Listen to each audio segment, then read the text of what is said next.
Good morning विद्यार्थी मित्रों। आज 11 गुजराती पाठ 3 वनस्पति सृष्टि विषे આપણે સમજીશું। આની પહેલાં આપણે આગળ પાઠ 2 માં જે જૈવિક વર્ગીકરણ હતો એની અંદર આપણે કિંગડમ મોનેરા, કિંગડમ પ્રોટિસ્ટા, બરાબર, ત્યાર પછી ફૂગ સૃષ્ટિ, ત્યાર પછી વનસ્પતિ સૃષ્ટિ, પ્રાણી સૃષ્ટિ, વાયરસ વિરોઇડ્સ વિશે સમજ્યા। હવે અહીંયા આપણે આ વનસ્પતિ સૃષ્ટિ વિશે સમજવાનું છે, બરાબર છે। વનસ્પતિ સૃષ્ટિ અહીંયા ફરીથી કેમ આગળ સૃષ્ટિ વિશે સમજવાનું છે? કારણ કે આપણને વિજય કરે જે 5 પદ્ધતિ આપી હતી, 5 વર્ગીકરણ પદ્ધતિ, બરાબર, તે વર્ગીકરણ પદ્ધતિ બરોબર રીતે આગળ ચાલી શકે તેમ ન હતી, કે જેમાં એની અંદર જેટલી માહિતી હતી એટલી આપણને પૂરેપૂરી મળી શકે એવી નથી। અહીંયા આપણે સમય સમય બદલાવ ધરાવતી વનસ્પતિ સૃષ્ટિ વિશે આપણી સમજ પર ભાર મૂકીશું। ફૂગ તથા મોનેરા અને પ્રોટિસ્ટાના સભ્યો કોષ દિવાલ ધરાવે છે, બરાબર। આપણને ખબર છે, આગળના 5 ચેપ્ટરમાં ભણી ચૂક્યા કે ફૂગ, મોનેરા અને પ્રોટિસ્ટાના સભ્યો છે કોષ દિવાલ ધરાવે છે, છતાં તે વનસ્પતિ સૃષ્ટિમાંથી બાકાત રખાયા હતા, એટલે કે તેમને વનસ્પતિ સૃષ્ટિમાં નહોતા મૂક્યા, બહાર મૂક્યા હતા। તેમ છતાં પહેલાંનું વર્ગીકરણ પ્રમાણે તેઓ એક જ સૃષ્ટિમાં હતા અને પહેલાંનું વર્ગીકરણ જોઈએ તો એ એક સૃષ્ટિમાં હતા। તેથી સાયનોબેક્ટેરિયા જે છે, જે નીલહરિત લીલ કહેવાય છે, તે પણ તરીકે ઉલ્લેખાય છે અને તેથી તે લીલથી વિશેષ કાંઈ નથી, એટલા માટે લીલ જ કહેવાય, તેનાથી વિશેષ બીજું કશું છે નહીં। આ પ્રકરણમાં આપણે વનસ્પતિ સૃષ્ટિમાં લીલ, દ્વિઅંગી, ત્રિઅંગી, અનાવૃત બીજધારી અને આવૃત બીજધારી વનસ્પતિઓનું વર્ણન કરીશું। તો મિત્રો ચાલો આપણે અહીંયા આવૃત બીજધારી વનસ્પતિઓના વર્ગીકરણમાં કેટલીક સંબંધિત બાબતો જે છે, જે આપણને પ્રભાવિત કરે છે, તેને અહીંયા આપણે વિસ્તૃતમાં વર્ગીકરણ પદ્ધતિ દ્વારા સમજીશું।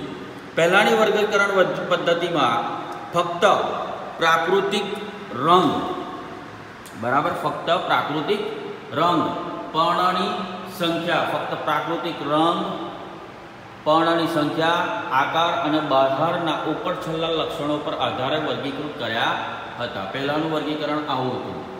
ત્યાર પછી એના મુખ્ય વાનસ્પતિક લક્ષણો કે કુકેસર ચક્ર પર આધારિત હતી, તે મુખ્યત્વે વનસ્પતિક લક્ષણો અથવા કુકેસર પર આધારિત હતી। આવી પદ્ધતિ કૃત્રિમ હોવાથી હતી, બરાબર, કૃત્રિમ હતી અને એ લિનિયસ દ્વારા અપાઈ હતી। હવે કૃત્રિમ પદ્ધતિ હતી અને જે લિનિયસે આપી હતી તો એની અંદર બહુ ઓછી લાક્ષણિકતાઓ પર આધારિત હતી, તેથી તે નજીકની જાતિઓને અલગ કરતી હતી। વધુમાં કૃત્રિમ પદ્ધતિ વનસ્પતિ અને લિંગી લક્ષણોને એક સરખું મહત્વ આપે છે, જેથી એ સ્વીકૃત નથી, બરાબર। એક સરખું મહત્વ આપી દે એટલા માટે એ સ્વીકારાય એમ ન હતી, કારણ કે વનસ્પતિ લક્ષણો પર્યાવરણ દ્વારા સરળતાથી અસર પામે છે, કે વનસ્પતિના જે લક્ષણો છે, જેમ જેમ પર્યાવરણ બદલાશે તેમ તેમ તેના લક્ષણો પણ બદલાઈ જશે। હવે આ કૃત્રિમ પદ્ધતિ હતી તે એક સરખું મહત્વ આપતી હતી, તો હવે એ સરખું મહત્વ ચાલે નહીં, એટલા માટે સ્વીકારાયો નહોતું।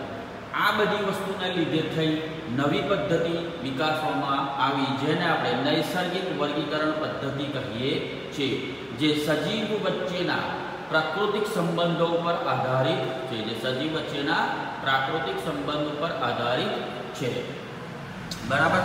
આમ બાહ્ય લક્ષણો તેમજ સૂક્ષ્મ રચના, હવે આ જે નૈસર્ગિક વર્ગીકરણ પદ્ધતિ આવી એની અંદર બહારના લક્ષણો તો ખરા જ, પણ તેની સાથે સાથે સૂક્ષ્મ સંરચના, અંતઃસ્થ રચના, ભ્રૂણ વિદ્યા અને વનસ્પતિ રસાયણ વિદ્યા જેવા આંતરિક લક્ષણોને પણ ધ્યાનમાં લેવાયા હતા। સહપુષ્પી વનસ્પતિનું આવું વર્ગીકરણ જ્યોર્જ બેન્થમ અને જોસેફ ડાલ્ટન હ્યુકરે કર્યું હતું। તમારે યાદ રાખવાનું કે સહપુષ્પી વનસ્પતિનું વર્ગીકરણ કોને કર્યું હતું? તો બેન્થમ અને હ્યુકર, બરાબર। ત્યાર પછી હાલમાં જાતીય વિકાસકીય વર્ગીકરણ પદ્ધતિ છે, જે સજીવો વચ્ચેના ઉદ્ભવ વિકાસકીય સંબંધો પર આધારિત છે, કે કોઈ પણ બે સજીવ હશે એના ઉદ્ભવ વિકાસ ઉપર આધારિત છે, તેથી એવો સ્વીકાર કરેલો છે અને આના કારણે આવી ધારણાને લીધે એક સરખા વર્ગમાં સમાવેશિત સજીવોના પૂર્વજો એક જ હતા તેવું કહી શકાય. બરાબર. જાતિ વિકાસકીય વર્ગીકરણ પદ્ધતિની અંદર જે સજીવોનો ઉદ્ભવ વિકાસ પર આધારિત હતી, બરાબર, એનો સ્વીકાર કર્યો અને એનાથી એક ધારણા બંધાઈ. કેવી ધારણા? તો કે ભાઈ સરખા વર્ગની અંદર મૂકેલા જેટલા બી જીવો છે એ બધા જીવોના પૂર્વજ એક જ હતા. બીજું સંખ્યાકીય વર્ગીકરણ હતું. તો સંખ્યાકીય વર્ગીકરણની અંદર કોમ્પ્યુટરનો ઉપયોગ કરવામાં આવતો હતો અને એનીથી સરળતા મળી જતી હતી. તેની અંદર અવલોકિત કરેલ બધી જ લાક્ષણિકતાઓ આધારિત છે. બધા લક્ષણોની માહિતી અને આંકડાની સંખ્યાના સંકેતોને આપવામાં આવેલા હતા, એટલે કે કોડ અને માહિતી એટલે ડેટા જે કોમ્પ્યુટરની અંદર ફીટ કરી દેવામાં આવે અને એનાથી એકદમ ઇઝીલી મળી જતું હતું. ત્યાર પછી આવે છે કોષીય વર્ગીકરણ. તો કોષીય વર્ગીકરણ હતું તે ફક્ત રંગસૂત્રની સંખ્યા, રચના અને તેની વર્તણૂક પર આધારિત છે. કે ભાઈ કોષીય વર્ગીકરણમાં શું આવે? તો કે ભાઈ કોષીય વર્ગીકરણની અંદર રંગસૂત્ર જે છે તે રંગસૂત્રનું રચના, સંખ્યા અને તેનું વર્તણૂક પર આધારિત હતું. ત્યાર પછી આવતું હતું રાસાયણિક વર્ગીકરણ. રાસાયણિક વર્ગીકરણ છે એ વનસ્પતિના રસાયણના ઘટકો પર આધારિત છે. તો આ બધી વસ્તુ હતી એ આ વનસ્પતિ સૃષ્ટિની અંદર સમાવેશિત છે, જે નૈસર્ગિક વર્ગીકરણ પદ્ધતિની અંદર સમાવેશિત કરવામાં આવેલ છે, કે જેની અંદર લઈ લીધેલી છે. હવે આપણે લીલ વિશે ચર્ચા કરીશું. તો લીલ શું છે? તો કે લીલ જે છે આપણે જાણીએ છીએ, સૌ જાણીએ છીએ કે લીલ એકકોષીય સજીવ છે, બરાબર.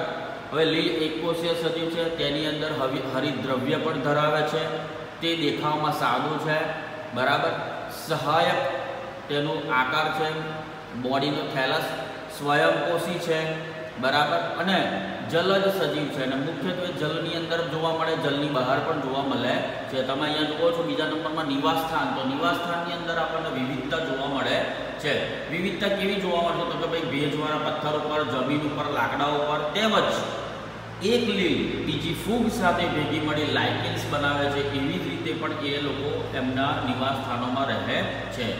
એનું રૂપ અને કદ જે છે તેને પણ પરિવર્તનશીલ છે, બરાબર. રૂપ અને કદ ગમે ત્યારે રૂપ અને કદ બદલાઈ જશે.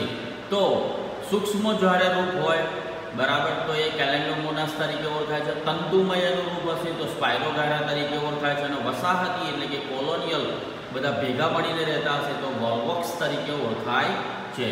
ત્યાર પછી પ્રજનન છે. તો પ્રજનન એ ત્રણ પ્રકારનું કરે છે: વાનસ્પતિક પ્રજનન, લિંગી પ્રજનન અને અલિંગી પ્રજનન કરે છે. જો વાનસ્પતિક પ્રજનન હશે તો તે અવખંડન દ્વારા થશે.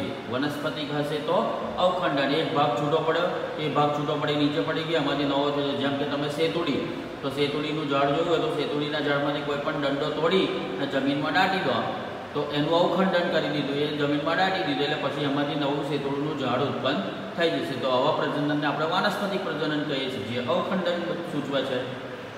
અલિંગી પ્રજનન.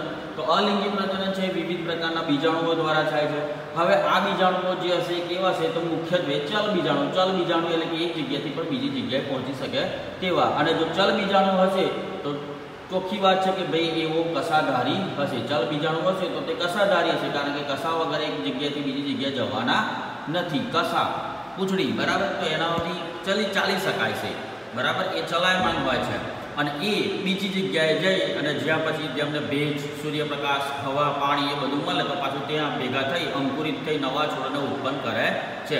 તો આ પ્રકારનું જે છે તેને આપણે અલિંગી પ્રજનન કહીએ છીએ. ત્યાર પછી લિંગી પ્રજનન આવશે. લિંગી પ્રજનનની અંદર આપણે સૌ જાણીએ છીએ કે લિંગી પ્રજનન હોય તો એની અંદર નરજન્યુ અને માદાજન્યુ બે જન્યુ જોડાણ થવાથી થાય છે. એટલા માટે કહું છે લિંગી પ્રજનન બે જન્યુઓના જોડાણથી થાય છે, જે એક નર અને એક માદા.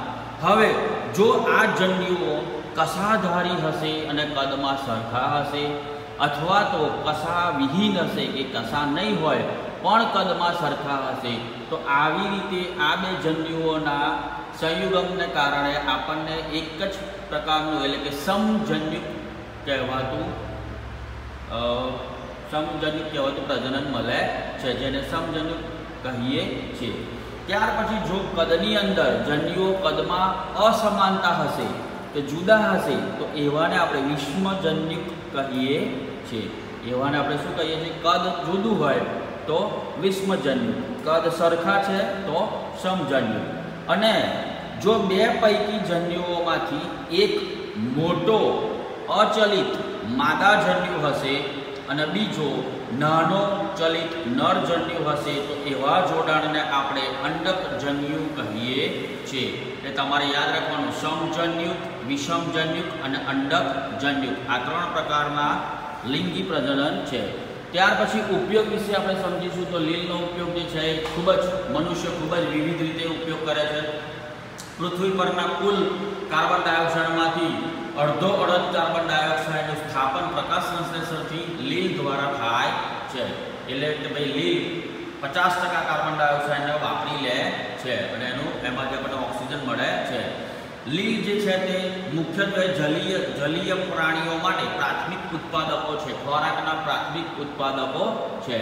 જલીય પ્રાણીઓ માટે ખોરાકના પ્રાથમિક ઉત્પાદકો છે. ત્યાર પછી તે જલગ્રાહક પદાર્થ ઉત્પન્ન કરે છે. હવે લીલ છે એ જલગ્રાહક પદાર્થ ઉત્પન્ન કરે છે, જેમ કે આલ્જીન. તો આલ્જીન જે છે એ કોણ છે? તો કે આલ્જીન બદામી કે કથ્થાઈ કલરની લીલ ઉત્પન્ન કરે છે અને કેરાજીન જે છે એ કેરાજીન લાલ કલરની લીલ ઉત્પન્ન કરે છે. ત્યાર પછી ક્લોરેલા અને સ્પાઇરુલિના. ક્લોરેલા અને સ્પાઇરુલિના એક કોષીય છે અને તે પ્રોટીન સભર છે. તેથી અવકાશ યાત્રીઓ પૂરક આહાર તરીકે તેનો ઉપયોગ કરે છે. તો આ હતા લીલના ઉપયોગો. ત્યાર પછી લીલ છે તેને મુખ્યત્વે 3 ભાગોમાં વહેંચવામાં આવી છે: ક્લોરોફાયસી, ફિયોફાયસી એન્ડ રોડોફાયસી, જે આપણે આવતીકાલે નેક્સ્ટ વિડીયોની અંદર સમજીશું. બરાબર છે? તો મિત્રો, તમે આશા રાખો તમને આ સમજણ પડી ગઈ છે અને આટલું જે લખેલું છે અને જે કંઈ છે તે તમારી નોટ્સની અંદર લખી વ્યવસ્થિત રીતે ઉતારી લેશો. કોઈ પણ ડાઉટ હોય, તકલીફ હોય તો મને કોલ કરી શકો છો અથવા મેસેજ કરજો. Thank you very much.